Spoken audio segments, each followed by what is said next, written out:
몇 년 전부터 심각해진 미세먼지로 인해 한국인들은 건강에 위협을 받아왔습니다. 미세먼지로 인해 나타날 수 있는 증상이 굉장히 다양한 데다 질환을 일으키는 위험성도 높아 공기청정기를 구입하는 가구가 눈에 띄게 늘어나는 계기가 됐죠. 중국 공장이 이전하기 시작하면서 한국의 미세먼지 수치가 급격하게 높아진 점, 중국 공장이 생산을 중단할 때면 미세먼지 농도가 매우 낮아지는 점 등 미세먼지의 주범이 중국이라는 사실은 어느 정도 쉽게 예상 가능했습니다. 하지만 시진핑 주석은 한국의 미세먼지는 한국의 탓이라며 자신들과는 전혀 상관없는 일이라는 입장을 고수해왔죠. 그런데 드디어 중국이 중국발 미세먼지가 국내에 영향을 준다는 사실을 인정하게 되었습니다. 한국과 중국의 공동 연구로 인해 이와 같은 사실이 검증되어 버린 것입니다. 한국과학기술연구원은 중국과학원 연구팀과 협력해 중국의 오염물질이 한국으로 유입된다는 것을 과학적으로 증명했고 해당 내용을 국제학술지에 발표했습니다. 연구는 미세먼지 국가전략 프로젝트와 대기환경 복합 대응 연구사업으로 수행됐으며 연구 결과는 대기과학 분야 국제저널인 대기화학과 물리학에 게재됐다고 합니다. 가을 겨울철만 되면 발생하는 고농도 미세먼지는 국내 대기 정체와 외부로부터의 오염물질 유입 등 복합적 요소로 발생합니다. 이를 정확히 분석해야 했지만 어떤 성분인지 어떤 근원지에 의해 미세먼지가 형성되었는지에 대한 연구는 부족한 실정이었습니다. 어쩔 수 없이 기상관측 정보에 의존을 해왔기 때문에 제대로 된 과학적 근거를 찾는 것도 어려울 수밖에 없었습니다. 그래서 이번 연구를 계기로 연구팀은 지난해 2월부터 3월까지 발생한 고농도 미세먼지에 대해 중국과학원 연구팀과 같은 측정 분석기인 고해상 실시간 측정 분석기를 이용했습니다. 한국과 중국에서 실시간으로 구성 성분을 측정한 것이죠. 이를 바탕으로 2개월에 걸쳐 3분 단위로 서울 시내에 대기 중 미세먼지의 화학적 구성 성분 측정과 어떤 오염원이 주로 미세먼지에 영향을 주는지에 대해 분석이 진행되었습니다. 그 결과 유기 성분과 질산염, 황산염 등이 중국에서 이동해오는 오염물질임이 확인되었고 장거리 이동 오염물질인 납이 이동해 온다는 사실까지 실시간 분석을 통해 확인되었습니다. 오염물질이 중국에서 한국으로 이동해 영향을 미친다는 과학적 근거가 나와버린 것입니다.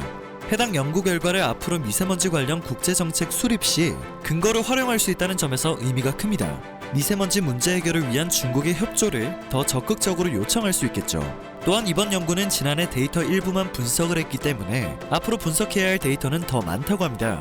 연구팀은 국립보건환경연구원의 도움을 받아 관악산 일대에 장비를 설치해 상공에서도 미세먼지 농도 측정을 지속할 예정입니다. 또 다른 과학적 사실들이 증명되면 될수록 중국이 빠져나갈 길은 줄어들게 됩니다. 한국이 단독으로 이러한 결과를 도출했을 경우 중국이 보일 반응은 불보듯 뻔했을 것입니다. 중국 연구진과의 공동 연구를 진행해 중국발 오염물질 유입을 증명해 정말 다행이라는 생각이 드네요. 한창 국내 네티즌들 사이에서 화제가 됐었던 중국 시민들의 인터뷰 영상에서는 중국발 미세먼지에 대한 중국인들의 인식을 확인할 수 있었습니다. 한국으로 넘어가는 중국발 미세먼지에 대해 어떻게 생각하느냐는 질문에 한 중국인은 도대체 중국의 먼지가 어떻게 한국까지 날아간다는 것이냐며 이해할 수 없다는 반응을 보였습니다.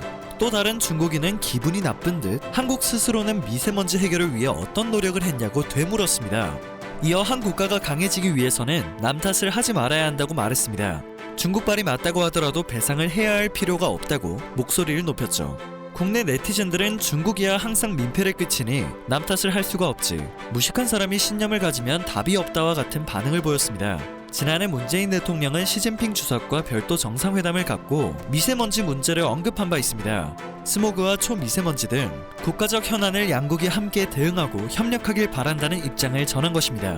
그럼에도 중국은 계속해서 서울의 초미세먼지는 한국에서 배출된 것이라거나 한국의 미세먼지에 중국이 책임을 져야 하는 증거가 어디 있느냐는 식의 태도를 일관해 한국인들의 공분을 샀습니다.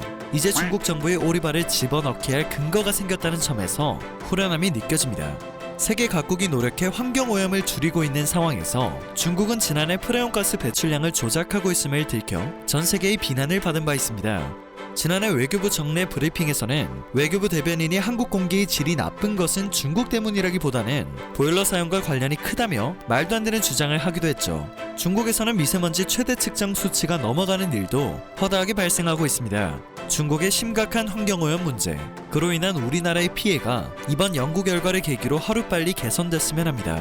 미세먼지는 우리나라와 중국만의 문제가 아니라 동아시아 전체의 문제입니다. 오늘 전해드릴 소식은 여기까지입니다. 영상이 정보가 되셨다면 그것만으로도 감사드립니다. 늘 새롭고 유익한 정보로 찾아뵙는 로버튜브 되겠습니다.